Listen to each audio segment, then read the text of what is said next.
Okay, magandang araw sa atin lahat mga kababayan, saan man panig kayo ng daigdig naron. Dito na naman tayo sa another episode ng ating vlogs, Badong Aratilis po. Pag-uusapan natin, ito po, no, binawian po ni Robin Padilla ang pangangantyaw ng napakapoging si Ronald Llamas. Opo, feeling magandang lalaki ang hinayupak. Yan po. Yan po ang problema, no? Sa mga, alam mo yun, yung matagal ko nang sinasabi itong tsorya ko na to eh. Once po na yung isang hindi kagandahan lalaki, napatulan ng isang mahilab-hilab, talagang sukdula na po yung talagang umangas ba. Yan po ang nangyayari rito kay Ronald Llamas.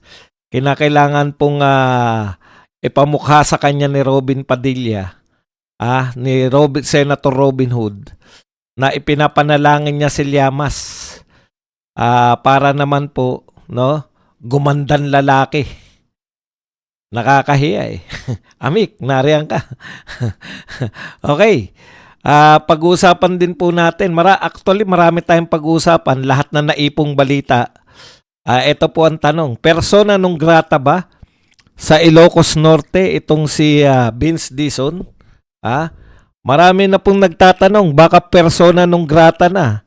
Ikot ng ikot si Dizon, ang request ng lahat, pumunta ka sa Ilocos Norte. Nagkakagulo na po yung mga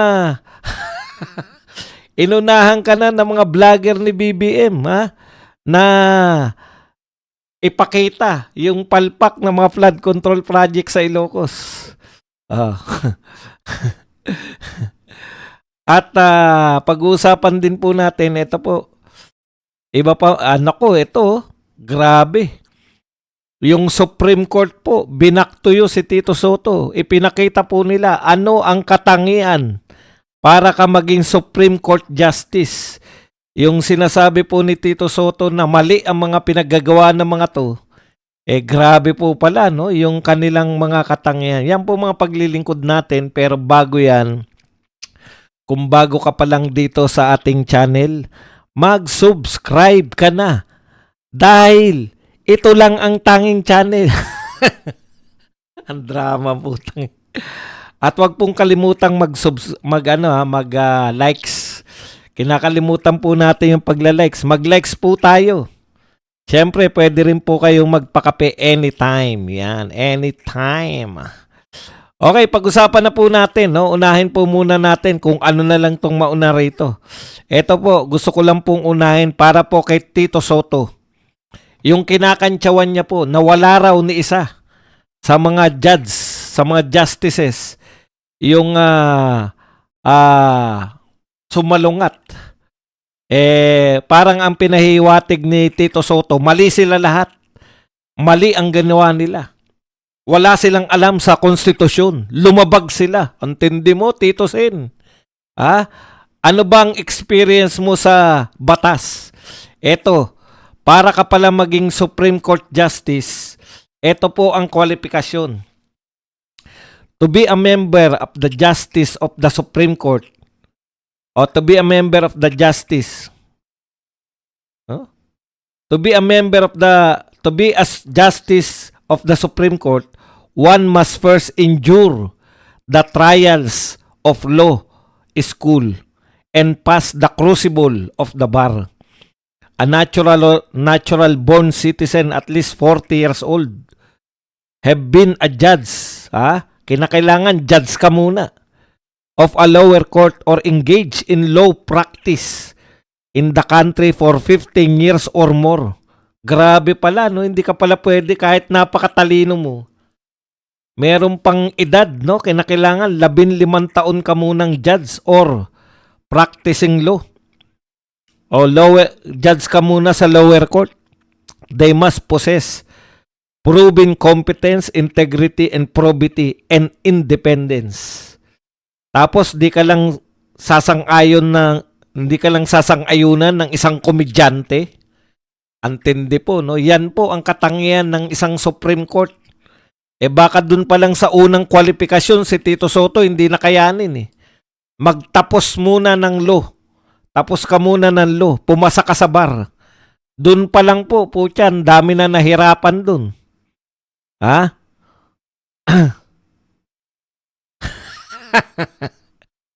Hindi pala si Antikler. Si Antikler yung ginagaya ko, si Tia Pusit pala lumalabas.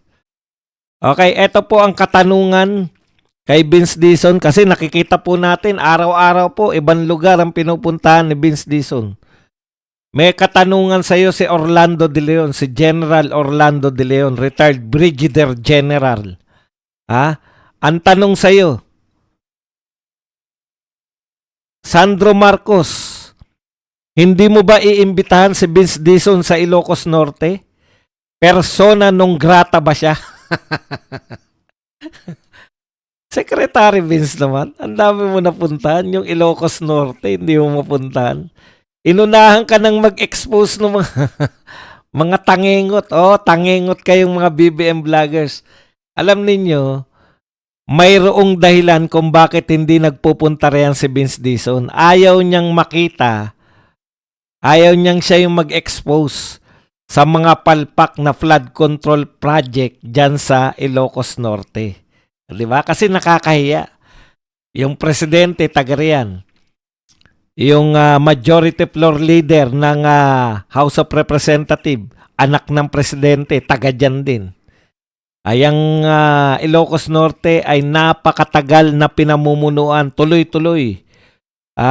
Mula nung panahon ng tatay, Ferdinand Marcos Sr. hanggang sa panahon ng anak. Tuloy-tuloy po yan na pinamumunuan ng mga Marcos o ng mga kamag-anak nila. Tapos, ipapakita nyo na may palpak na mga flood control project. May nakita ba kayo sa Davao City na tuloy-tuloy din na pinamumunuan ng mga Duterte? Kung mayroong palpak na flood control project? Wala. Di ba? Eto. Akalain mo. Thank you very much sa mga napakatatalinong BBM vlogger. Akala nila, pag sinabi nila na, ayan, nakita niyo yung mga nagiba? Nasa Ilocos sila. Yung nagiba, proyekto ni Tatay Digong yan. Siniraan ninyo yung mga Marcos sa Ilocos. Yan ang katotohanan yung ginawa, mga mga kolentong. Pinatunayan nyo lang na tama yung mga ine-expose ng vlogger na mataba. Duke, pasensya ka na. Gusto ko lang sabihin yung vlogger na mataba kasi mukhang mas payat ako sa'yo.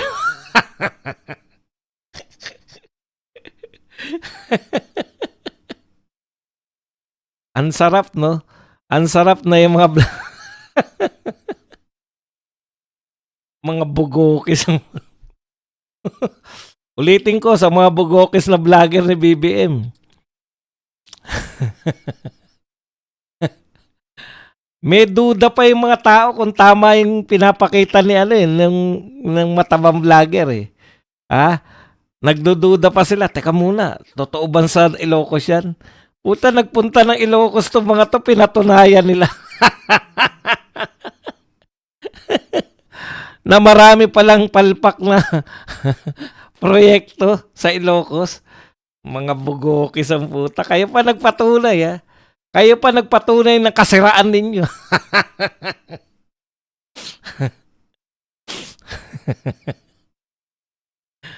Yung mga media, hindi nyo pa rin papupuntahan. Kaya kayo, naunahan na naman kayo ng mga vlogger. Nauuna na yung mga Duterte vloggers, nauuna na sa inyo na magsabi ng katotohanan. Pag hindi nyo na mapigilan, tsaka nyo lang ibabalita kasi kawawa naman kayo. Naunahan kayo sa pagbabalita ng mga Duterte vloggers. Kumbaga, pag viral na, mapipilitan na silang magbalita, di ba? Ganyan yung gawain ng mga media. Eto ba, hindi kayo nahiya? Naunahan pa kayo ng mga BBM vloggers na ibalita yung mga palpak na flood control sa Ilocos? Yung mga bayarang media ba, persona non grata rin kayo sa Ilocos Norte? Punta naman kayo dun. Daming i-cover dun, no? Daig pa kayo nung matabang vlogger. Ang lakas mo. Duke. Kaano-ano mo nga pala, Duke, si winarak nyo na kami. Baka naman kasi sabihin na kamag-anak mo yun, kaya mo nilalantad. Okay, Tito Sen. Eto, may pasabi na yung palasyo tungkol sa tsatsya mo. Charter change not being discussed. Marcos focus on economy. Durog na naman si Tito Sen. Nasaktan na naman yung puso ni Tito Sen. Hindi ako magtataka kung magpapatiwakal to. Ano sabi ni Dr. Mata? Kaya malungkot si Tito Sen, may nag-post kasi. May nag-post na pagsabay na impeach si BP Sara at si BBM, siya yung magiging presidente. Yun yung dream niya, na manunumpa na siya sa harap ng Supreme Court Justice. Napornada ang panaginip dahil binasura ng Supreme Court. Kaya malungkot si Tito Soto. Ikaw naman, no? Doc Mata, walang ganunin. Inaasar mo naman eh. Ayan, no? Okay, mamaya na natin sundutan yan. May sundot dyan si Erese. Si Congressman Erese, binanatan po si Tito Soto dyan sa kanyang tsatsya na yan. Dito muna tayo sa ating pamagat. Robin Hood, Senator Robin Hood. Binueltahan itong ang lakas kasi mga asar eh. Alam mo, sa totoo lang, Liamas, ako lang, ini-imagine ko lang nung ikaw ay lumalaki siguro kawawa ka noon, no? 'Di ba? Kasi pag ganyan mga itsura, kawawa yan eh. Nung ikaw ay tinanggap na sa lipunan dahil siguro nagkaedad ka na, putya, sumobra naman yung mo, nung tinanggap ka sa lipunan ng mga nagkaroon ka ng grupo na katanggap-tanggap na yung mga ganyang itsura. Sa grupo kasi nila, okay na yung mga ganyang itsura eh. Kita niyo yung mga itsura nila. Si Shell Jokno, si Laila de Lima, si Percy Serdanya. Di ba? Isa yung hilatsa ng mga pagmumuka eh. Kiko Pangilinan. Huwag mo kakalimutan si Kiko. Buta kinakalimutan mo eh.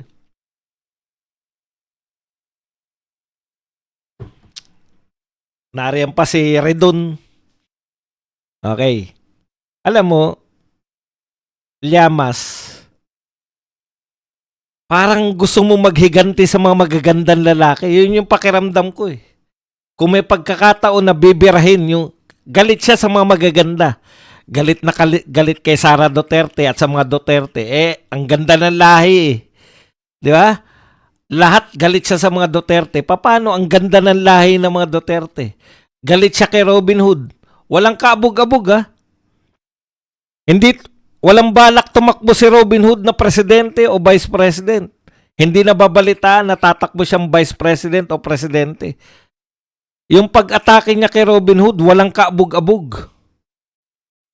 Yan po yung lumaki ka na ganyan ang itsura mo. Magagalit ka talaga sa mga magaganda eh. Kaya doon siya nakapokus. Magalit ako sa mga magagandang tao. Galit kay Robin? Anong ginawa sa'yo ni Robin? Matanong nga pala kita. Bakit ka galit na galit kay Robin? Anong ginawa sa'yo ni Robin? Kasalanan na ba sa'yo? Sa bagay, yung nakikita mo siguro yung mukha mo sa salamin, no? Magagalit ka talaga kala Robin tsaka kay BP Sara eh. Magagandang tao eh. Parang, bakit sila lang? Bakit ako pinagkaitan ng ganito? Ang taong pinagkaitan ng kagandahan.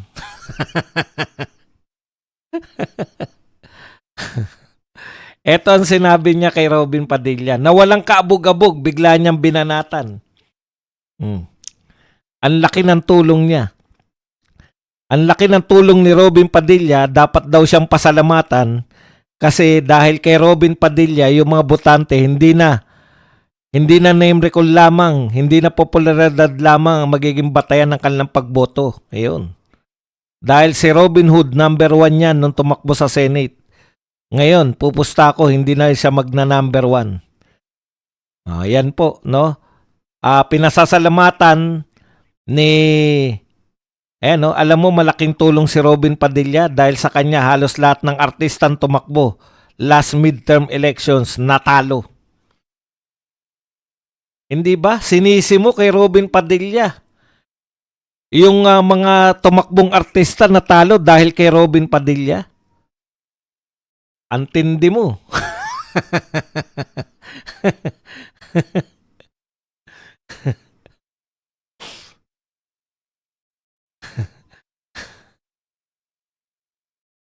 Walang kaabog-abog. Biglang binanatan yung putya. Mahirap talaga maging magandang lalaki.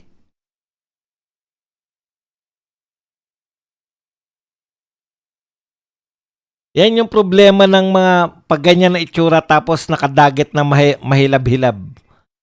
Feeling niya mas pogi pa siya kay Robin eh. Nakipagkompetensya ka agad. Alam mo, ang mga kakompetensya sa kagwapuan ni Robin Padilla, si kakompetensya niya kay Sharon Cuneta, si Gabby Concepcion. Kakompetensya niya kay Chris Aquino, si Richard Gomez. Putya. Kakompetensya niya kay Bina Morales. Sino ba naging syota ni Bina Morales? Na mahilab-hilab. Ikaw kompetensya mo yung sarili mo kay Robin Hood Padilla. Ang tindan pangarap mo, Llamas. Kaya siya, niresbakan siya ni Robin. Kasi, di mo ba alam yung... Ito, magsasabi ko ng katotohanan, Ang gustong sabihin sa'yo ni Robin, kaya lang masyado siyang, anong tawag doon? Makadiyos to si Robin eh. Muslim to eh. Ayaw ka lang niya. Ako na magta-translate ng sinasabi sa'yo ni Robin Padilla. Kaya ka ganyan dahil pangit ka.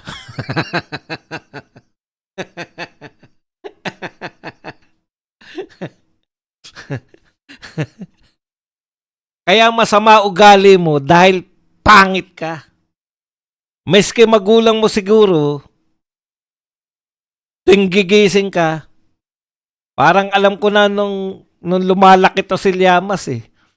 Bilisan nyo pagkain. Nagising na yung pangit. Baka mawalan tayo ng gana. Papasok na naman kayo sa eskwela ng gutom.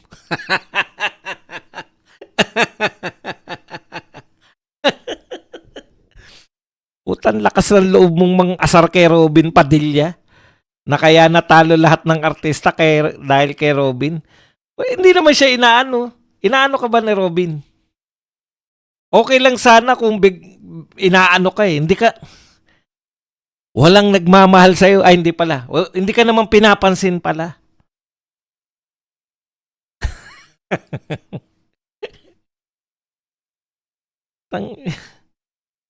Mig Subiri. Kita mo kung gaano kagandang lalaki yung mga karibal ni Robin Padilla. Mig Subiri. Kumpara mo nga sa'yo si Mig Subiri. Yan ang mga karibal ni Robin Padilla. Sa kanyang mga naging shooting. Maliban pa sa mga hindi kilalang chiching. Lea Orosa ba yun? Yung maganda. Hindi gano'ng sumikat yun. Pero ang ganda nun eh. Nabuntis din yata ni Robin yun eh. Senador Mig Subiri pala, kita mo? Ang gugwapo talaga kaya...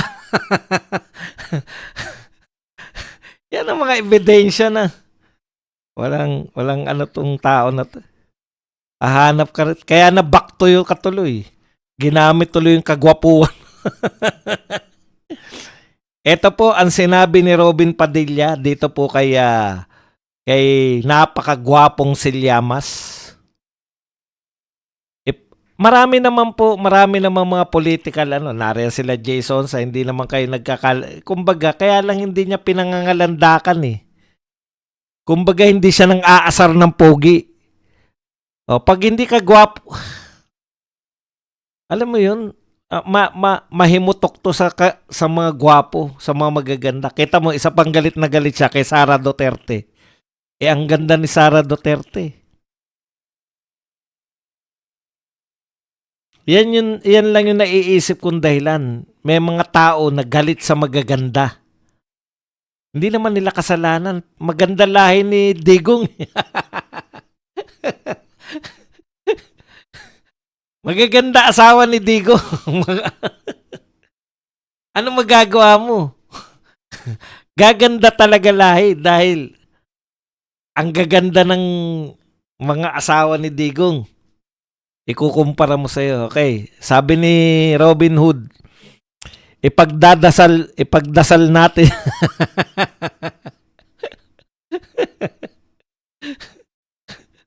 Ipagdadasal ko na magbago na po kayo. Ayan. Para kahit papano gumandan lalaki naman po kayo. Oh, ginalang ka pa, pinupo ka pa. Oh. Sa madaling salita, ang translation niyan, pangit ka na nga, ang pangit pa ng ugali mo. Ipinapanalangin ni Robin Hood na magbago ka naman para gumandan lalaki ka. Ah.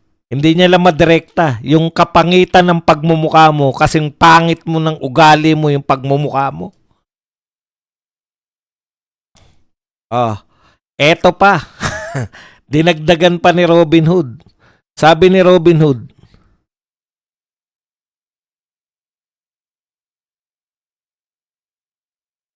hmm,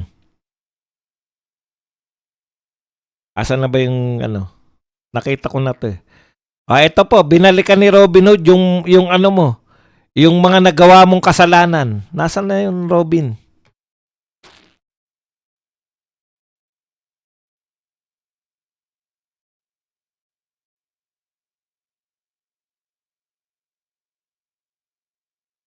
Yung ikaw ay huling bumibili ng pirata habang ikaw ay presidential advisor. Imaginein mo, bumibili ka ng pirate CD.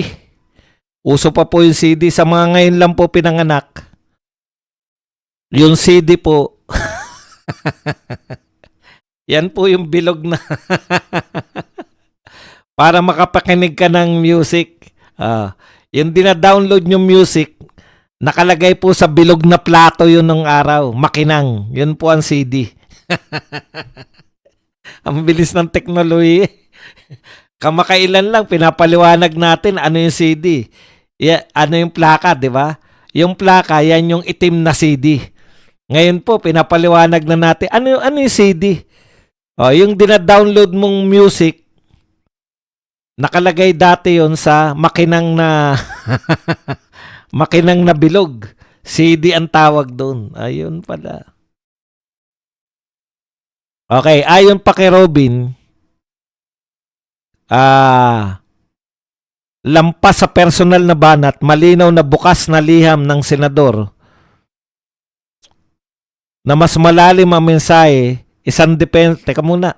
Basahin ko nga yan. May ano pala si Robin Hood. May bukas na liham. Maganda, basahin natin mismo. Pangit yung mula lang sa balita eh. Robin Hood tuloy yan na pirma ko. Kaya lumabas tuloy Robin Hood. Robin Padilla.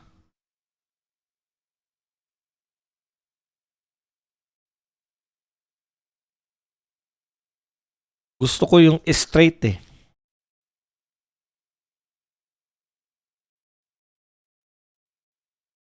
Saglit lang ha. Hinahanap lang natin kung saan yung ano, bumagal yung internet natin eh. Hindi nagbubukas tong Robin Padilla. 8.7 million followers. Ang daming followers nito ni Robin pala.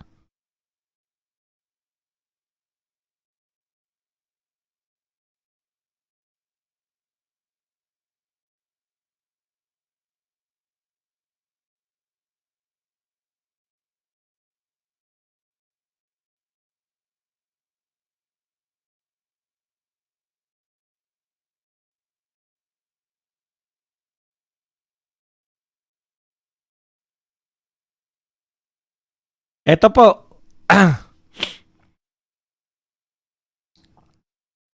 Ito po ang sabi ni Robin Hood, isang bukas na liham, open letter. Mr. Llamas, maraming salamat po. Tunay po na advokasya ko ang paghalal ng hindi sikat, hindi mayaman at hindi mula sa political na pamilya, kundi maghalal ng mga bago na walang pangalan, walang kayamanan at hindi mula sa political na pamilya. Hindi po patungkol sa mga artista lamang, kundi sa lahat ng mga bolero na sumabit na, nahuli na, at higit sa lahat nakapwesto na ng ilang taon. Pero wala pa rin naitulong sa pag-unlad ng bayan, kundi pangungutya. Parang pinatutunayan nyo po ang sinasabi ng isang abogada na pangit po kasi kayo. Ngayon ko lang ito nabasa.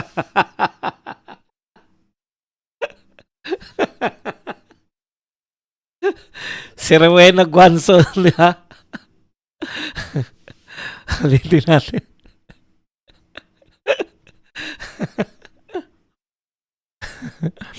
Parang pinatunayan niyo po ang sinasabi ng isang bugada na pangit po kasi kayo. Kaya dyan ang gagaling ang galit nyo sa artista. O, yan ha. Pinamukha na sa'yo.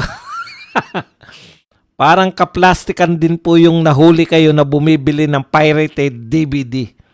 DVD na pala. Presidential Advisor Ronald Llamas is spotted buying almost 2,000 worth of pirated DVDs. Photographed by reporter in an article posted on Inquirer.net. 2,000 worth of DVD? Pirata. Bumili ka ng 2,000 worth na DVD? Ang tangengo to. Ano yan? Isang track? Alam mo ba kung magkano lang bili ko sa Blu-ray na napakaganda na pirata? Na DVD nung araw? Ikaw 2,000 worth? Tapos, isang kotse mo na yan. Yung 2,000 worth na yan. Okay, balik tayo. Nauto. Okay. Reporter Donna Policar related that she personally witnessed Presidential Advisor Ronald Llamas buying a stock of pirated DVDs in one of the stalls at Circle C Mall on Congressional Avenue, Quezon City. Kaya pala sa mall ka pala bumili. On Monday night, January 23. Yan. With these two barong-clad security aides hovering nearby, Llamas seemed unfazed by the people who recognized him as palace insider as he browsed through the illegal merchandise. Sabi ni Robin, hindi po kayo nakasuhan dito. Presidential Advisor, nasa ng delikadesa. Yan po yung men in power. Kuwang-kuha niya. Wala akong pakialam. Ang pirata po ay illegal. Pero pinapakita niya na beyond ako. Ako ay talagang ipinamumukha ko sa inyo na napakamakapangyarihan ko. Presidential Advisor ako. Tuloy natin. Hindi po kayo nakasuhan noon, sabi ni Robin Padilla. Noong 2016, 2019, halos walang lumusot sa kandidato nyo hanggang 2022. Aray, ang sakit. Ang yabang-yabang mo magsasalita. Yan nga yung sinasabi ko eh. Interview dito, interview dun. Kala mo napakagaling na political analyst. Kala mo napakagaling na political strategist. Pinamukha sa'yo ni Robin. 2016, 2019, halos walang lumusot sa kandidato nyo hanggang 2022. Correct. 2016, kayo pa ang presidente, si Pinoy pa presidente. Anong uri kang political strategist? Ipagdarasal ko na magbago na po kayo para kahit papano gumandan lalaki naman po kayo. Hindi na nag-awat si Robin. Yung pagiging pangit mo, yan yung dahilan kung bakit galit ka sa mga artista. Dahil pangit ka.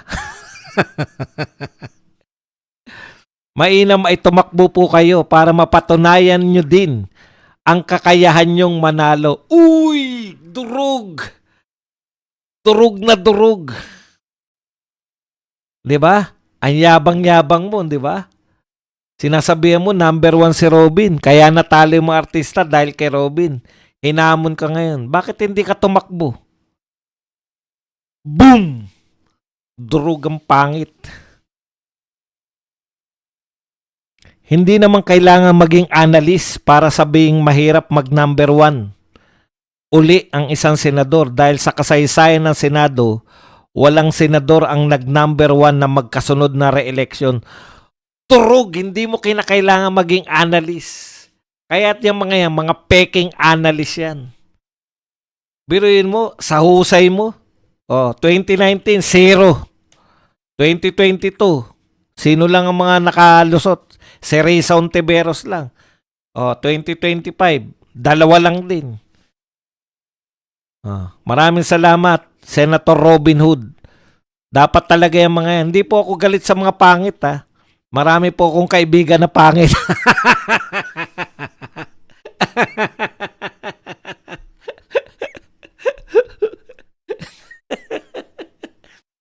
Kaya lang sobre, di ba? Tinanggap na nga kayo sa lipunan. Nung tinanggap kayo sa lipunan, putya, meron pa kayong revenge of the pangits. Hindi po dapat yan. Di ba? Pahiyang-pahiya ka ngayon. Ano sabi sa'yo?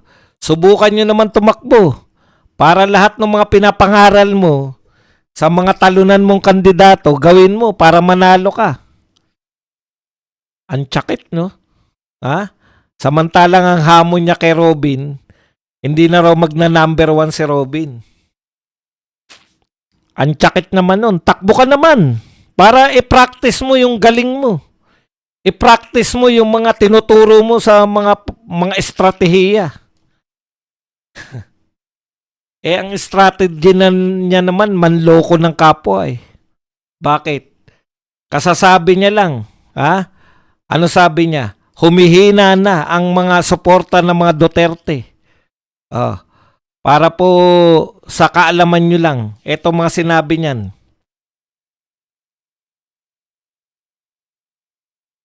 Llamas on Duterte winding support.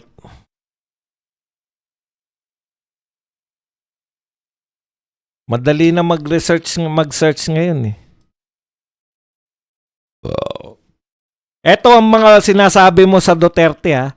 Sabi mo, Llamas observed that prominent defenders of former President Rodrigo Duterte have begun to pull back.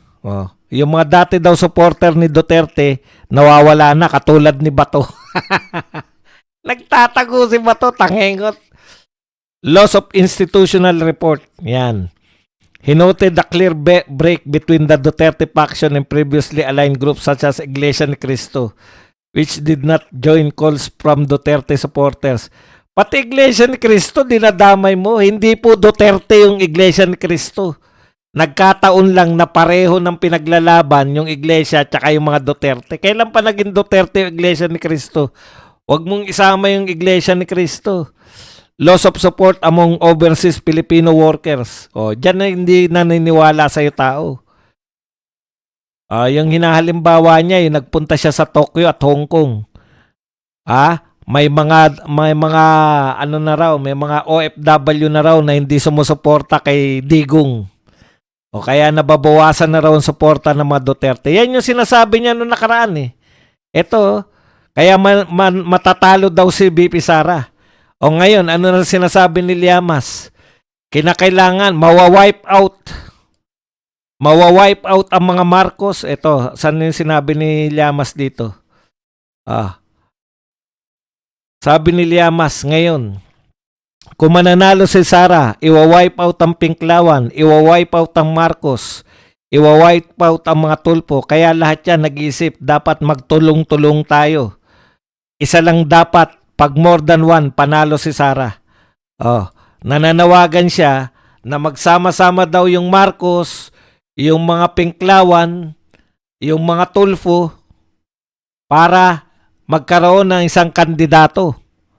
Dahil pag more than one ang kalaban ni BP Sara, talo. Panalo si BP Sara. Wipe out silang lahat. Akala ko ba mahina ng mga Duterte, sabi mo? Akala ko ba wala na suporta ng OFW? Akala ko ba yung mga dati niyang kakampi? Akala ko ba inintriga mo pa yung Iglesia ni Cristo na hindi naman talaga Duterte ang Iglesia, may sarili pong utak yan. Hindi po sila Duterte na sumusunod na sa mga Duterte. Ang sinusunod nila yung kanilang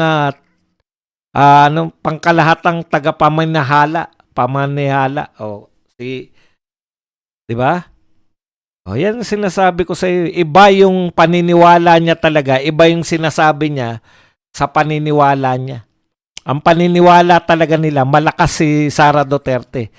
O ngayon, bakit walang bayarang media si BP Sara? Walang bayarang trolls, walang bayarang social media. Hindi po nagbabayad si BP Sara. Sa mga Duterte vloggers, never na nagbayad yung mga yan. Okay. Bakit patuloy pa rin sa number 1? Paano? Bukang bibig ninyo. Walang katapusan ng promotion nyo. Mas masipag pa nga kayo mag-promote kay BP Sara kaysa sa amin. Kami nagtatapik pa kayo, bukang bibig nyo. Kada lalabas kayo. BP Sara, malakas si BP Sara. Hindi tayo mananalo, hindi. Alam nyo, kinukondisyon nyo yung utak ng tao na hindi kayo mananalo laban kay BP Sara. Kayo nagpapalakas kay BP Sara. Nakita nyo? Sa isang linggo na to, ilang beses ko tinapik si BP Sara. Kayo, kada lalabas kayo, kinocover kayo ng media. Ano sinasabi nyo? Hindi tayo mananalo kay BP Sara kung hindi magiging isa kandidato. O di lahat ngayon ang nasa utak ng mga tao, ang lakas talaga ni BP Sara. Di ba? Pinopromote na namin, mas matindi pa yung promotion nyo.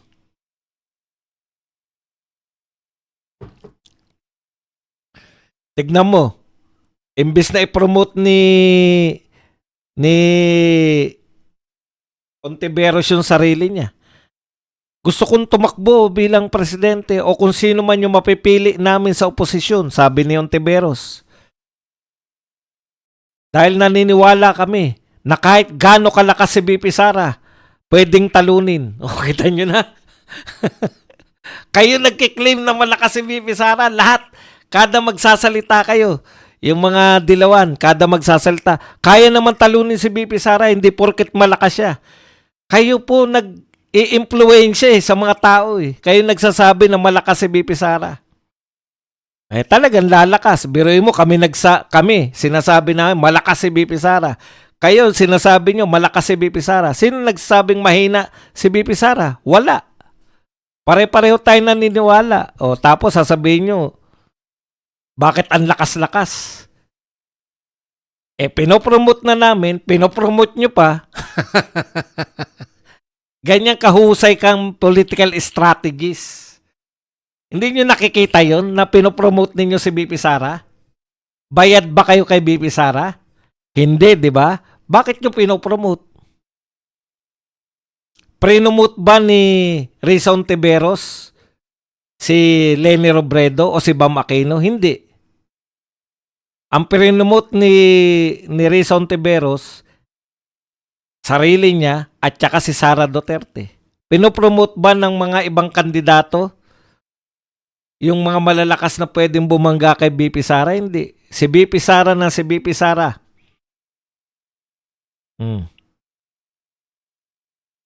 Paano nila pinopromote?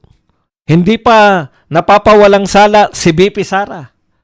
Ang desisyon ng Supreme Court ay hindi nangangahulugan na wala ng kasalanan si BP Sara. BP Sara lahat. Lahat ng bibig ninyo, BP Sara. May lalabas na taga San Juan na may bagong congressman na babae.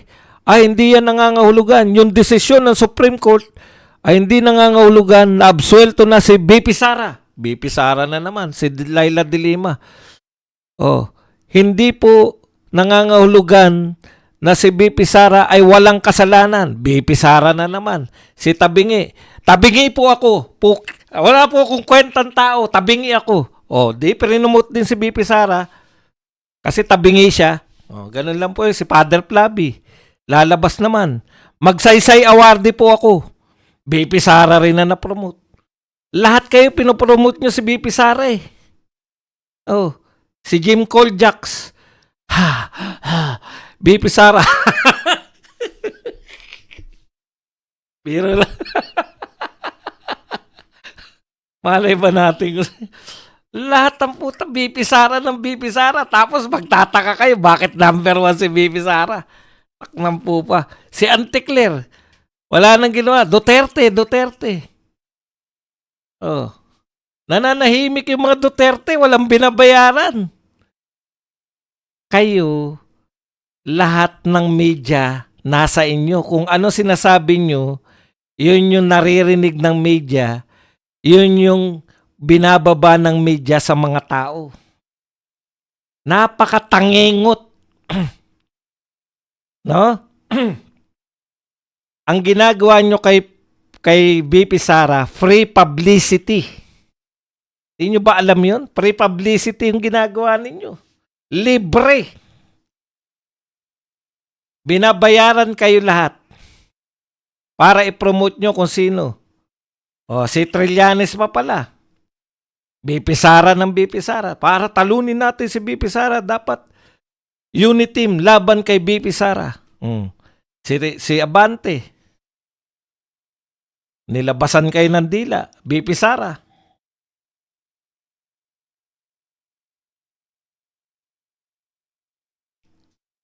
Kayo nagpo-promote eh.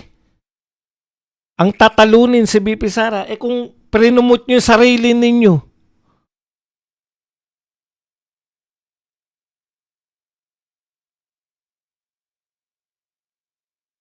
Nakakaawa si Rayson Tiberos. Bakit, Badong? Yung mga ibang noong araw, may panahon na nung natalo si Binay at natalo si Villar, na-realize ng mga tao, hindi ka pwedeng maaga nagdedeklara. Kasi maaga kang sisiraan. Si Ontiveros, ang aga magdeklara, wala naninira eh. Tatakbo akong presidente. Ganun ba? Sige. Sige lang. Libre na mamangarap. Sige lang, takbo lang.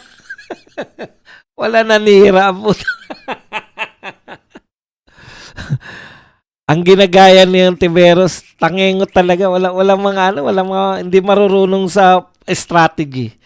Ang hina. Yan ang Llamas. Napakahina mo sa strategy. Kung ikaw nag-strategize ng lahat ng yan, wala kang sinabi, boy. Wala kang sinabi, boy. Kaya, no wonder, talunan kayo. I-promote nyo ba naman na i-promote yung kalaban nyo? Di ba? I-promote nyo sa mahinang nila lang. Kung ako yan, madali lang po, sana pinomote nyo na lang sarili nyo. Mambastos kayo para po, wala eh.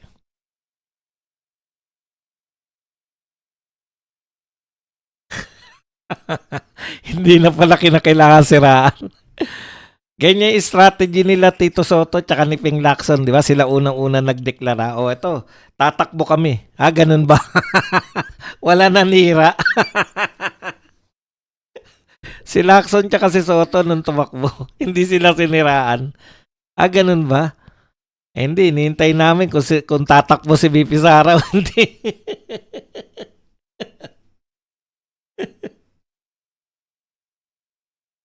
Tumakbo ka, Llamas, para makita yung galing mo kasi ayan challenge sa'yo ni Robin.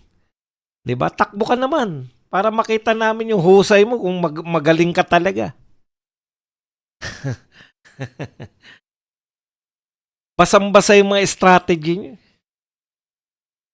Ang sasama ng ugali niyo.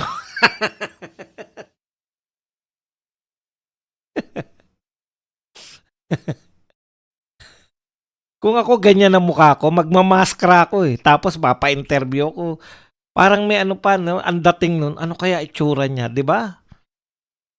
Putya, nilantad mo na lahat eh. Araw-araw ka nasa interviewhan. Wala pa rin. Hindi mo pa rin ikinasikat.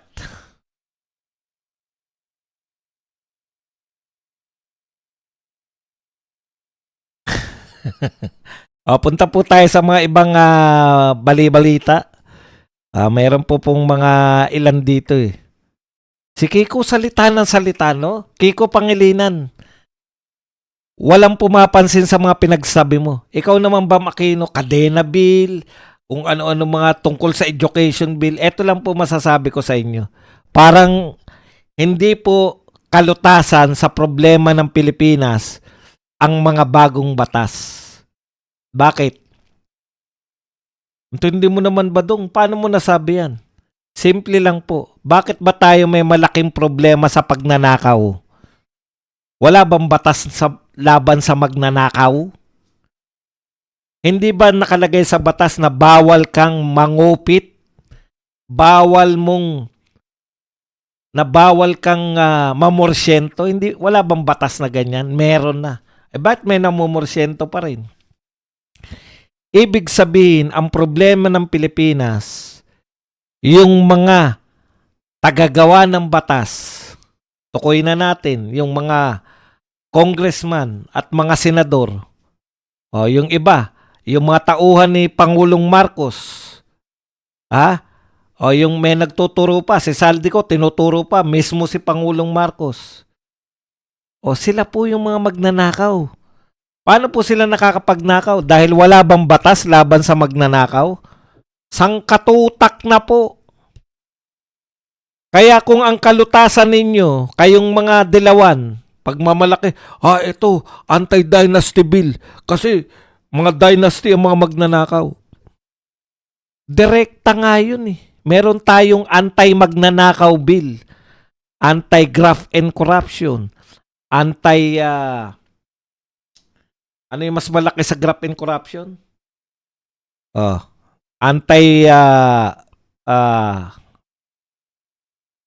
Plunder.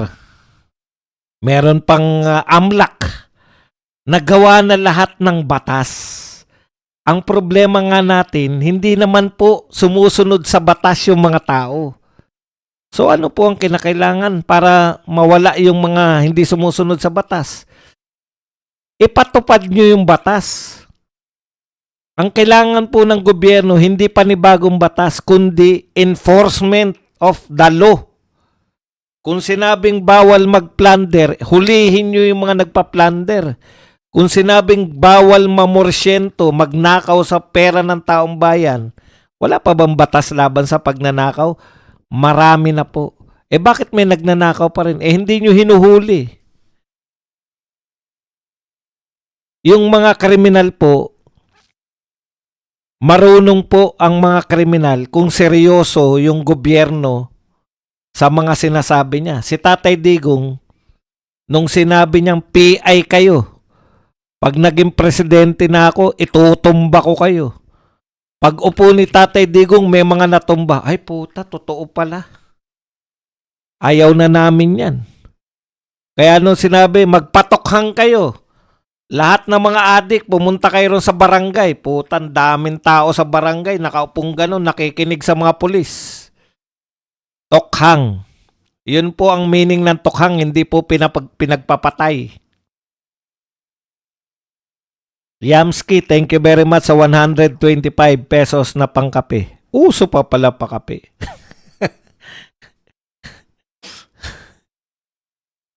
Thank you, Yamski. Ayan, ngayon lang daw siya nakapagpakape. Maraming salamat. Punta na tayo.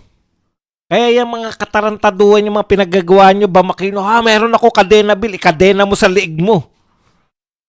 Aquino ka. Mga salot kayo.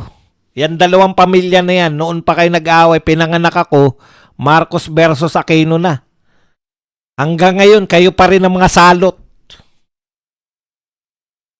Tumanda na ako, magsi-senior citizen na ako. Buhat nung pinanganak ako, pamilya nyo na naglalaban dito sa Pilipinas. Tapos sasabihin nyo, anti-dynasty law tayo. Putang, sino nagsusulong? Yung pamilya din nila, pare-pareho. Puta, lolo. mga lolo nyo ng mga problema ng tao sa Pilipinas eh. Tapos anti-dynasty bilang, hindi ba naman kayo mga loko-loko pare-pareho? Yung pamilya ninyo, noong araw pa kayo, mga salot kayo noong araw pa, tapos ang nagsusulong na anti-dynasty bill, sila-sila din. Hindi ba naman mga epokrito? Buti sana kung eto po, anti-dynasty bill, dahil ayaw namin ng dinastiya, magre-resign na ako bilang congressman. Puta, palakpakan yan. Ako po ay Aquino. Sinusuportahan ko ang anti-dynasty bill. Pero dahil ayaw ko na magkakamag-anak na politiko, magre-resign ako bilang senador. Yan, hangaan ko kayo. Nakakita. Nagpasa na anti-dynasty bill, Marcos. Presidente Marcos. Senador Marcos. Gobernador Marcos. Mayor Marcos. Congressman Marcos. Iba pa yung Romualdez. Kamag-anak din nila yun. Sino niloloko nyo? Anti-dynasty bill tayo para malutas ang pagnanakaw. Malulutas ang pagnanakaw, hulihin nyo yung mga sarili nyo. Ipakulong ninyo ang sarili nyo. Magpagawa kayo ng kulungan. Magkusa kayong magpakulong. Tapos ang nakaw.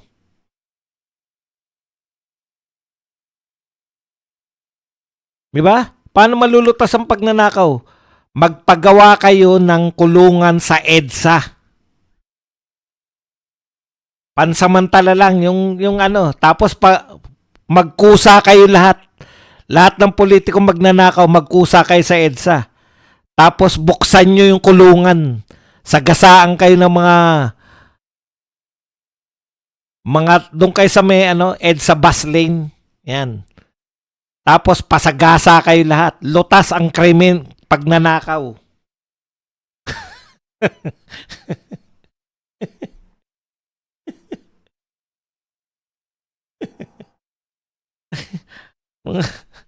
mga ipokrito. Nagsusulong ng anti-dynasty, mga dynasty, mga tangengot. Hindi na ipaubaya sa mga walang kamag-anak eh. Hindi naman po problema yung alam nyo, buong Pilipinas po, dynasty. Umikot lang kayo eh. Magtanong po kayo sa mga tao sa bawat probinsya. Sino mayor dito? Kaano-ano niya yung governor? Kaano-ano niya yung congressman? Magkakamag-anak. Lilipulin nyo lahat ng mga politiko?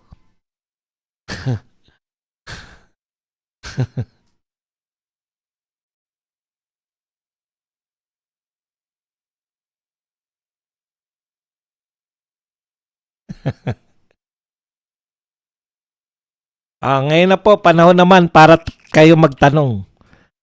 Pwede na kayo magtanong, pwede po kayo magbigay na reaksyon, mag-likes po kayo at magpakape. Yan.